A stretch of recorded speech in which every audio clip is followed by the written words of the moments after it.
కాబట్టి మీరేలాగు ప్రార్థన చేయుడి. పరలోకమందున్న మా తండ్రి, నీ నామము పరిశుద్ధపరచబడుగాక, నీ రాజ్యము వచ్చునుగాక, నీ చిత్తము పరలోకమందు నెరవేర్చున్నట్లు భూమి యందును నెరవేరునుగాక.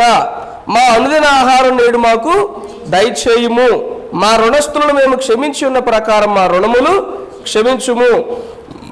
మమ్మును శోధనలోకి తేక దుష్టుని నుండి మమ్మును తప్పించుము. దీనిని పరలోక ప్రార్థన అంటారు.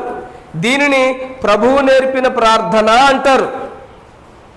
ఏమైనా అర్థమవుతుందా? దీన్ని ఏమంటారు? పరలోక ప్రార్థన, ప్రభువు నేర్పిన ప్రార్థన. ఇంకో పాట కూడా చెప్పచ్చు, ఇది శిష్యుల ప్రార్థన. ఎందుకంటే మనం చెయ్యాలి కాబట్టి, శిష్యులు చెయ్యాలి కాబట్టి మనం శిష్యుల ప్రార్థన అంటారు. ఈ ప్రార్థనని ప్రతి చోట వల్లిస్తారు, ప్రతి చోటను వల్లిస్తారు. అన్నం తర్వాత కూడా నిద్రపోయేటప్పుడు కూడా నేడు మా అనుదిన ఆహారం నేడు మాకు దయచేయమంటారు. తినేసిన తర్వాత ఇంకా నీకు అనుదిన ఆహారం ఏంటి కదా? వల్లించడానికి దేవుడు ఈ ప్రార్థన ఇవ్వలేదు. ఈ ప్రార్థన చాలామందికి అర్థం కాలేదు. ఎంత విలువైనటువంటి శ్రేష్టమైనటువంటి ప్రార్థన. దీని గురించి మనం రాబోయే రోజు చాలా విస్తారంగా మాట్లాడుకుందాం. ఈ ప్రభువు నేర్పినటువంటి ప్రార్థనలో 2 భాగాలు ఉన్నాయి. పరలోకమందున్న మా తండ్రి, నీ నామం పరిశుద్ధపరచబడును గాక, నీ రాజ్యం వచ్చును గాక, నీ చిత్తం పరలోకమందు నెరవేరునట్లు భూమి యందును నెరవేరును గాక. ఇక్కడ దాకా ఒక భాగం, ఇది దేవుడికి చెందినది. తర్వాత కింద భాగం ఉంది చూడండి. కింద భాగం అదేంటట? మా అనుదిన ఆహారం నేడు మాకు దయచేయము, మా రుణస్థులు మేము క్షమించిన ప్రకారం మమ్మను క్షమించుము, మమ్మల్ని శోధనలోకి చేక దుష్టుల నుంచి మమ్మను తప్పించుము. ఇది ఒక భాగం. మొదటి వచనం చూద్దాం మనం. పరలోకమందున్న మా తండ్రి, నీ నామం పరిశుద్ధపరచబడునుగాక అన్న మాట తీసుకుందాం మనం. ఈ ఒక్క మాటనే మనం ధ్యానం చేయొచ్చు చాలాసేపు. మొదటగా అక్కడ ఏముంటుందంటే, పరలోకమందున్న మా తండ్రి. పరలోకంలో ఎవరున్నారట? మన తండ్రి అయిన దేవుడు ఉన్నాడు. ఈ లోకంలో నీకు ఎవ్వరూ లేకపోవచ్చు, ఈ లోకంలో నిన్ను పట్టించుకునేవారు ఎవ్వరూ లేకపోవచ్చు, ఈ లోకంలో నిన్ను ప్రేమించేవారు ఎవ్వరూ లేకపోవచ్చు, ఈ లోకంలో నీ గురించి ఆలోచించేవారు ఎవ్వరూ లేకపోవచ్చు, ఈ లోకంలో నీకు సహాయం చేసేవారు ఎవరూ లేకపోవచ్చు. కానీ నిన్ను ప్రేమించేవాడు, నిన్ను పట్టించుకునేవాడు, నిన్ను పలకరించేవాడు, నీకు సహాయం చేసేవాడు, నిన్ను ఆదుకునేవాడు ఒకడున్నాడు. ఆయన పరలోకంలో ఉన్న తండ్రి. ఆయన నీకున్నాడు. ఆయన ఎవరట? నీకు తండ్రి. ఆయన నీకు తండ్రి అయి ఉన్నాడు. ఆయన నువ్వు ఏమని పిలుస్తున్నావు? నా తండ్రి అని పిలుస్తున్నావు. అంటే నువ్వు ఇప్పుడు ఆయనకి ఏమయ్యావు? నువ్వు కొడుకు అయ్యావు, కూతురు అయ్యావు, దేవుడికి నువ్వు బిడ్డవయ్యావు. అర్థమవుతుందా? ఒకప్పుడు మనం సాతానుకు బిడ్డలుగా ఉన్నాం. దేవుడు క్రీస్తు రక్తము ద్వారా మనల్ని విమోచించి తన బిడ్డలుగా చేసుకున్నాడు. మనము హల్లెలూయా. ఒకప్పుడు మనం సాతాను బిడ్డలం, ఇప్పుడు మనం దేవుని బిడ్డలం. నేను అనాథలని చెప్పొద్దు. ప్రభు అంటాడు, నేను వెళ్తున్నాను, మిమ్మల్ని అనాథలుగా విడిచిపెట్టను. నువ్వు అనాథవి కాదు, నువ్వు ఒంటరివి కాదు. నన్ను ఎవరు పట్టించుకోవట్లేదని ఎందుకు అనుకుంటున్నావు? నిన్ను పట్టించుకునేవాడిని నేను ఉన్నాను కదా, నీ గురించి ఆలోచించేవాడిని నేను ఉన్నాను కదా, నీ అవసరాలు తీరుస్తున్నవాడిని నేనే, నీకు సహాయం చేయమని వాళ్ళకి చెప్పింది నేనే, నువ్వు పడిపోయినప్పుడు లేపమని వాళ్ళని ప్రేరేపించింది నేనే, నీ చుట్టూ నీ ఉన్నవాళ్ళు నీకు సహాయం చేస్తారంటే వాళ్ళందరూ నీ కోసం ఏర్పాటు చేసింది నేనే. నేను కూడా లేనని నువ్వు అనుకుంటున్నావు, నేను కూడా నిన్ను విడిచిపెట్టానని నువ్వు అనుకుంటున్నావు. అది నీ పొరపాటు, అది నీ భ్రమ. ఎవరు విడిచినా విడిచిపెట్టినా, పర్వతములు తొలగిపోయి మెట్టలు తత్తరిల్లినా, భూమి తలకిందులైనా నేను నిన్ను విడువను. నేను ఎట్టి పరిస్థితుల్లో విడవను, ఎన్నడూ విడవను. ఎందుకు భయపడతావు? నేను విడిచిపెట్టానని దేవుడు నన్ను వదిలేశాడని నువ్వు ఎందుకు అనుకుంటున్నావు? పొరపాటు పడుతున్నావు, భ్రమపడుతున్నావు. నేను నిన్ను విడవను. ఎప్పుడు తెలుసా? నువ్వు పాపం చేసినప్పుడు కూడా నేను నిన్ను విడవను. అవసరమైతే దెబ్బ కొట్టి దండించి నిన్ను మార్చుకొని మరల నా దగ్గరికి చేర్చుకుంటాను తప్ప నేను నిన్ను పొరపాటును కూడా విడిచిపెట్టను. నిన్ను నా చంకనెత్తుకున్నాను, నిన్ను నా అరచేతిలో చెక్కుకున్నాను. మిమ్మల్ని ముట్టువాడు నా కనుగుడ్డును ముట్టువాడు. ఏంటట? నీ మీదకి ఎవరైనా వచ్చారంటే నా కన్నుగుడ్డును ముట్టిన వాడితో సమానం. ఆహా, ఎంత అద్భుతమైన మాట అండి! What a powerful word! ఎంత అద్భుతమైన మాట! నిన్ను ముట్టిన వాడు నా కన్నుగుడ్డును ముట్టిన వాడితో సమానం. ఎవడైనా దేవుడి దగ్గర నిలబడతాడండి? అసలు దేవుడి దగ్గర నిలబడటమే కష్టం. అలాంటిది దేవుడు కనుగుడ్డును ముట్టితే వాడిని ఊరుకుంటాడు దేవుడు? అంటే నువ్వు ఆయన కన్నుగుడ్డుతో సమానం. హల్లెలూయా! ఎంత ప్రేమ కలిగినటువంటి వాడు మనం ప్రేమించే దేవుడు, మనం ఆరాధించే దేవుడు, మనం పూజించే దేవుడు ఎంత శ్రేష్టమైన వాడు.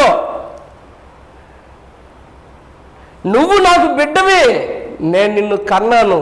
సత్యవాక్యం బట్టి నేను నిన్ను కన్నాను, వాక్యం ద్వారా నేను నిన్ను కన్నాను. నువ్వు నా బిడ్డవే, నువ్వు నా సొత్తువి. చూడు, నా అరచేతిలో చెక్కాను.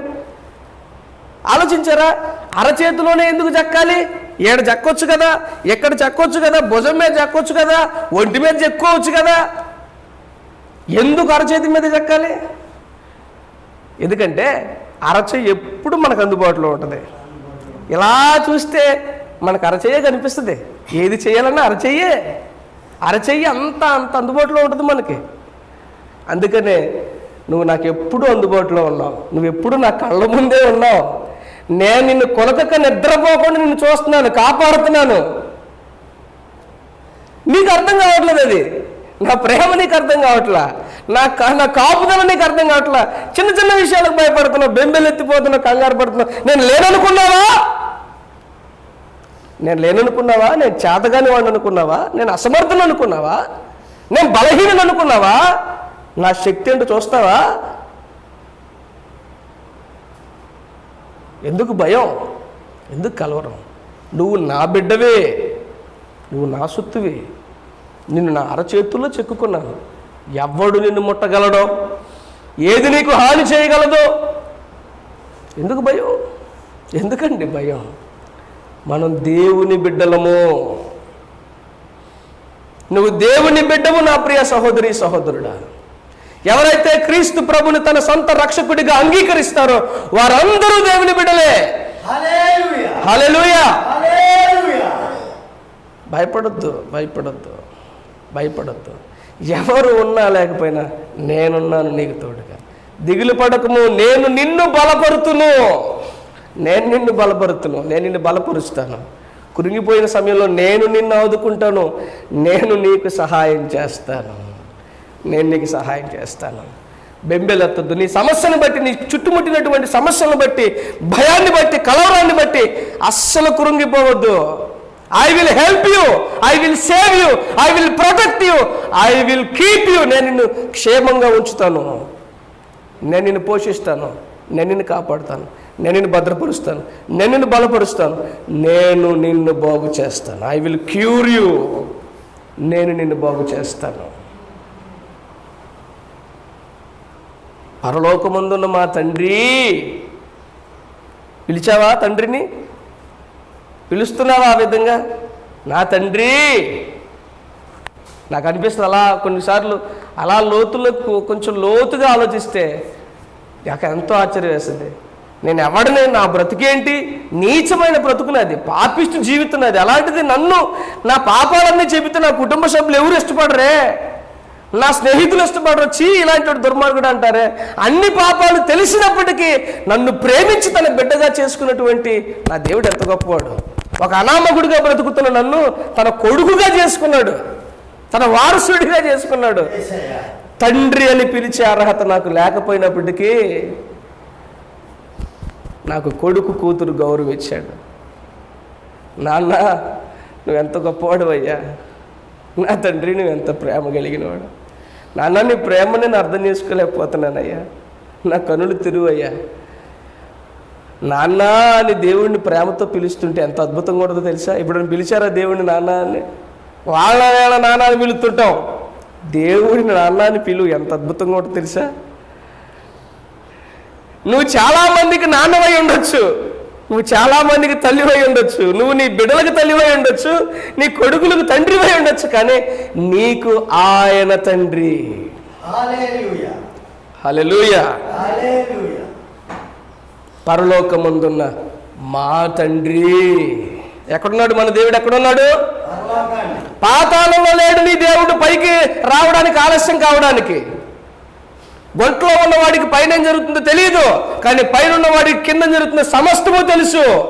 నేను పైనున్నాను, అందరికంటే అన్నింటికంటే పైనున్నాను. ఎక్కడున్నాడు దేవుడు? పైన పరలోకంలో ఉన్నాడు. ఆయన చూపు ఎప్పుడు నీ మీదే ఉంది. ఆయన గొంట్లో లేడు నేను చూడకుండా ఉండడానికి. ఆయన పైన ఉన్నాడు, నిన్నెప్పుడు చూస్తున్నాడు. ఆయన కనుదృష్టి ఎల్లప్పుడూ నీ మీద ఉంది. నువ్వు నిద్రపోతున్న సమయంలో ఆయన నిన్ను చూస్తున్నాడు. ఆయన నిన్ను చూస్తున్నాడు. మన దేవుడు ఎంత గొప్పవాడు, ఎంత శ్రేష్ఠుడు, ఎంత ప్రేమ కలిగిన వాడు. Can you understand his love? అర్థం చేసుకోగలుగుతున్నావా ఆయన ప్రేమ? నువ్వు అర్థం చేసుకోగలుగుతున్నావా? పరలోకమందున్న మా తండ్రి. రెండోదేటట, నీ నామము పరిశుద్ధపరచబడునుగాక. ప్రతి విశ్వాసి, ప్రతి కొడుకు, ప్రతి కూతురు యొక్క కోరిక ఏమై ఉండాలి? నా తండ్రి గొప్పవాడు కావాలి, నా తండ్రికి ఘనత రావాలి, నా తండ్రికి మహిమ రావాలి. ఏ కొడుకైనా తండ్రికి అవమానకరంగా బ్రతుకుతున్నాడంటే వాడు భ్రష్టుడు, వాడు భ్రష్టుడు. నిన్ను నవమాసాలు మోసి కని పెంచి పెద్ద చేసి నువ్వు 1కు పోయినా 2కు పోయినా కడిగి తుడిచి నిన్ను ముద్దాడి ఎత్తుకొని లాలించి నిన్ను పెంచి పెద్ద చేసి నీ కోసం సమస్తాన్ని సమకూర్చడం కోసం వాళ్ళకు ఉన్నవన్నీ త్యాగం చేస్తే ఈరోజు నీకు రెక్కలొచ్చి పొగరెక్కి నీ తల్లిదండ్రులను నిర్లక్ష్య పెడతావా? నీ తండ్రికి గొప్పగా నువ్వు జీవించాల్సిన వాడివి, నీ తండ్రికి గొప్ప పేరు కావాల్సిన వాడివి. తండ్రి నామానికి అవమానకరంగా బ్రతుకుతావా? నీ తల్లిదండ్రులకు చెడ్డ పేరు తీసుకొస్తావా? సిగ్గులేదు? నీ తల్లిదండ్రులు లేకపోతే నువ్వు లేవు. తల్లికి పునర్జన్మ. ప్రతి ఆడ మనిషికి కానుపోయేటప్పుడు పునర్జన్మది. ఎంతోమంది తల్లులు బిడ్డలు కనేటప్పుడు చచ్చిపోయారు, అది పునర్జన్మ. కానీ నీ తల్లి ప్రేమ నీకు ఇంకా అర్థం కావట్లేదు, నీ తండ్రి ప్రేమ నీకు ఇంకా అర్థం కావట్లేదు. సోమరిగా తిరుగుతున్నావు, అల్లరిగా తిరుగుతున్నావు, పని పాట లేకుండా, బాధ్యత లేకుండా ఇష్టానుసారంగా బ్రతుకుతున్నావు. ఎంతకాలం ఇలాంటి జీవితం? How long? ఎంతకాలం ఇలాంటి పాపిష్టి జీవితం? ఎంతకాలం నీ తల్లిదండ్రులు దుఃఖపెట్టే జీవితం? ఎంతకాలం నీ తల్లిదండ్రులకు బాధ కలిగించే జీవితం? బుద్ధి తెచ్చుకొని, మనసు మార్చుకొని, ఎక్కడైనా నిన్ను నువ్వు సరిచేసుకొని తప్పిపోయిన కుమారుడు తిరిగి వచ్చినట్లుగా నువ్వు తిరిగి వస్తే నీ క్షేమం, లేదంటే దేవుడు భయంకరంగా మొత్తుతాడు. ప్రతి కుమారుడు, ప్రతి కుమార్తె తల్లిదండ్రులకు పేరు తెచ్చేవారుగా ఉండాలి, తల్లిదండ్రులను గొప్ప చేసేవారుగా ఉండాలి. కానీ మనం ఈరోజు ఎంతమంది బిడ్డలు, ఎంతమంది కొడుకులు, కూతుళ్ళు తల్లిదండ్రులకు వేదన కలిగిస్తున్నారు. కడుపు కోత, కడుపు కోత. ఇంకా సిగ్గు రావడం లేదు, ఇంకా బుద్ధి రావడం లేదు, ఇంకా మనసు మారడం లేదు. ఎంతకాలం? ఎంతకాలం? దేవుని బిడ్డలమైనటువంటి మన మనసులో ఉండాల్సిన కోరిక ఏంటో తెలుసా? నా తండ్రి అయిన దేవుడి నామం పరిశుద్ధపరచబడాలి, మహిమపరచబడాలి. నేను ఇప్పుడు కోరుకునేది ఏంటో తెలుసా? అయ్యా, ఎట్టి పరిస్థితుల్లో నా ద్వారా నీ నామానికి అవమానం రావద్దయ్యా. నేను నీ నామాన్ని అవమానపరిచేవాడిగా ఉండడానికి వీల్లేదు ప్రభువా. దాని బదులు నేను చావడం మేలు, నేను చచ్చిపోతే నాకు మేలు, కానీ నా ద్వారా నీ నామానికి అన్యజనుల మధ్యలో అవమానం కలగడానికి వీల్లేదు ప్రభువా. ఎంతమందికి ఉందా ఆశ? ఎంతమందికి ఉందా కోరిక? ఎంతమందికి ఉందా తపన? నా కోసం ప్రాణం పెట్టిన దేవుడికి అవమానం కలిగించకూడదన్న ఆ తపన ఎంతమందికి ఉంది? ఉందా? నీకు ఉందా? ఉందా అండి? ఈరోజు ఎంతోమంది దేవుడి నామాన్ని అవమానపరిచేవారుగా బ్రతుకుతున్నారు. వ్రాయబడిన ప్రకారము మిమ్మును బట్టి నా నామము అన్యజనుల మధ్య దూషించబడుతోంది, అవమానించబడుతోంది. దేవుడిని నమ్ముకొని అబద్ధాలు ఆడడానికి బుద్ధి లేదు, దేవుడిని నమ్ముకొని మోసం చేయడానికి బుద్ధి లేదు, దేవుడిని నమ్ముకొని ఇష్టానుసారంగా వ్యభిచార జీవితాన్ని జీవించడానికి బుద్ధి లేదు నీకు?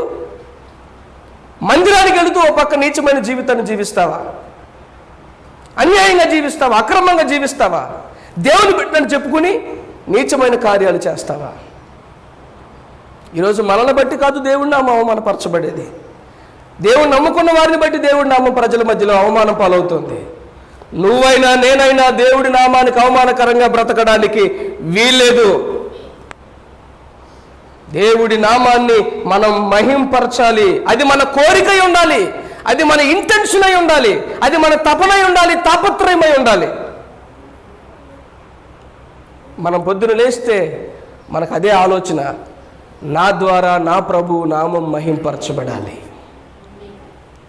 నా ప్రభువు నామం గణపరచబడాలి అనే తపన మనకు ఉండాలి, తాపత్రయం మనకు ఉండాలి. మనకు దేని మీద ఉంటుంది? పొద్దున లెగిస్తే ఎప్పుడు పనికి వెళదామా, ఏం సంపాదిద్దామా, ఏం తిందామా, ఏం కట్టుకుందామా, ఇదే లోకం నీకు. నా ప్రభు నామాన్ని నేను మహింపరచాలని ఎప్పుడు అనుకుంటావు? ఎప్పుడు నీకు ఆ తాపత్రయం ఉంటుంది? ఎంతకాలం నీకోసం బ్రతుకుతావు? ఎంతకాలం? ప్రతి విశ్వాసి కోరిక ఏమై ఉండాలంటే దేవుడి నామము పరిశుద్ధపరచబడాలంటే, మహిమపరచబడాలనే తాపత్రయం కలిగి ఉండాలి. ఎలా దేవుడి నామం మహింపరచబడిద్ది చెప్పండి? చెప్పండి, ఎలా దేవుడి నామం మహింపరచబడిద్ది? చూడండి, అదే మనకి మత్తయి సువార్తలో మనకి స్పష్టంగా కనిపిస్తుంది. చూడండి, మత్తయి సువార్త 5వ అధ్యాయం 16వ వచనం. మనుషులు మీ సత్క్రియలను చూచి పరలోకమందున్న మీ తండ్రిని మహిమపరచునట్లు వారి ఎదుట మీ వెలుగు ప్రకాశింపనీయుడి. అర్థమైందా? అర్థమవుతుందా? దేవుడి నామం ఎప్పుడు మహింపరచబడిద్దట? మనము మంచి పనులు చేసినప్పుడు, మనం మంచి జీవితం జీవించినప్పుడు దేవుడి నామం మహింపరచబడిద్దట. మనం మంచి కార్యాలు చేసినప్పుడు అన్యజనులు మనం చూసి వీళ్ళు దేవుడిని నమ్ముకున్నారు కాబట్టి వీళ్ళు ఎంత గొప్పగా ఉన్నారని దేవుడిని మహింపరుస్తారట. మనం మంచి పనులు చేసినప్పుడు, మంచి క్రియలు చేసినప్పుడు, సత్క్రియలు చేసినప్పుడు, మనం మంచి పనులు చేసినప్పుడు. కానీ మనలో స్వార్థాన్ని విడిచిపెట్టండి, త్యాగాన్ని ధరించండి, త్యాగంతో నిండుకోండి, ప్రేమతో నిండుకోండి. మన స్వార్థపరులుగా ఉండకూడదు. చాలామంది దేవుడి నామానికి అవమానకరంగా బ్రతుకుతున్నారు. దేవుని బిడ్డలమైన మనం దేవుడి నామాన్ని మహింపరచాలంటే మనం మంచి పనులు చేసేవారమై ఉండాలి, మంచి క్రియలు చేసేవారమై ఉండాలి. ఇంకొక మాటలో చెప్పాలంటే, మరొక మాటలో చెప్పాలంటే, మనం పరిశుద్ధులమైతే దేవుడి నామం మహింపరచబడుతుంది. మనలో పాప జీవితం ఉండడానికి వీలేదు, అపవిత్రమైన జీవితం ఉండడానికి వీలేదు, కామపు ఆలోచనలు కోరికలతో రగిలిపోవడానికి వీలేదు. మన చూపు పవిత్రమైనదై ఉండాలి, మన మాట పవిత్రమైనదై ఉండాలి, మన మనస్సు పవిత్రమైనదై ఉండాలి, మన ఆలోచనలు పవిత్రమైనవై ఉండాలి, మన ప్రవర్తన పవిత్రమైనదై ఉండాలి. పరిశుద్ధులు మాత్రమే దేవుడి నామాన్ని మహింపరచగలరు. హల్లెలూయా. నువ్వు పాపిష్టి జీవితాన్ని జీవించుకుంటూ ఎన్ని మంచి కార్యాలు, ధర్మ కార్యాలు చేసినా అది దేవుడి నామానికి అవమానమే కానీ మహిమ కానే కాదు. దేవుని బిడ్డలమైనటువంటి మనం పరిశుద్ధుడైన దేవుడి నామం ప్రజల మధ్యలో పరిశుద్ధపరచబడాలి అంటే దేవుని బిడ్డలమైన మనము పరిశుద్ధులుగా ఈ లోకంలో జీవించాలి. పరిశుద్ధులుగా మనం జీవించాలి. అల్లరి చిల్లరిగా నోటికి ఏదొస్తుంది మాట్లాడడానికి వీల్లేదు. చెడ్డ మాటలు మనం మాట్లాడడానికి, మన నోటి వెంట బూతులు రావడానికి వీల్లేదు. నాకు బూతులు మాట్లాడే వాళ్ళ పక్కన ఉండడానికి కూడా ఇష్టం ఉండదు. వెళ్ళిపోతాను అక్కడి నుంచి, సాధ్యమైతే అక్కడి నుంచి వెళ్ళిపోతాను. లేదంటే దయచేసి అలా మాట్లాడకండి అని చెప్తాను. వినను, నాకు ఇష్టం ఉండదు. నాలుక హానికరమైన మాటలు పలుకుతూ ఉండగా బుద్ధిహీనుడంట చెవియొగ్గి ఆలకిస్తాడట. నాలుక చెడ్డ మాటలు మాట్లాడుతున్నప్పుడు మనం వినేవారిగా ఉండకూడదు. మనం వినేవారుగా ఉండకూడదు. అపవిత్రమైన దాన్ని అసహించుకోవాలి, పరిశుద్ధమైన దాన్ని ప్రేమించాలి. దేవుని బిడ్డలు, ప్రభువు పాపాన్ని చూసి అసహించుకుంటాడు, మనం పాపాన్ని అసహించుకోవాలి. ప్రభువు పాపుల్ని ప్రేమిస్తాడు, మనం పాపుల్ని ప్రేమించాలి. ప్రభువు పరిశుద్ధుడు గనుక మీరును పరిశుద్ధులై ఉండండి అనేది దేవుని మాట. మనం పరిశుద్ధంగా జీవిద్దాం. అపవిత్రమైన ఆలోచనల్ని పక్కన పెడదాం, పాపపు ఆలోచనలను పక్కన పెడదాం. పరిశుద్ధ జీవితాన్ని జీవిద్దాం. మంచి పనులు చేద్దాం, సత్క్రియలు చేద్దాం, ఎదుటివారికి మేలు చేసే పనులు చేద్దాం, ఎదుటివారు సంతోషించే విధంగా వారికి సహాయం చేద్దాం, వారిని ఆదుకుందాం, వారి కొరకు ప్రార్థన చేద్దాం.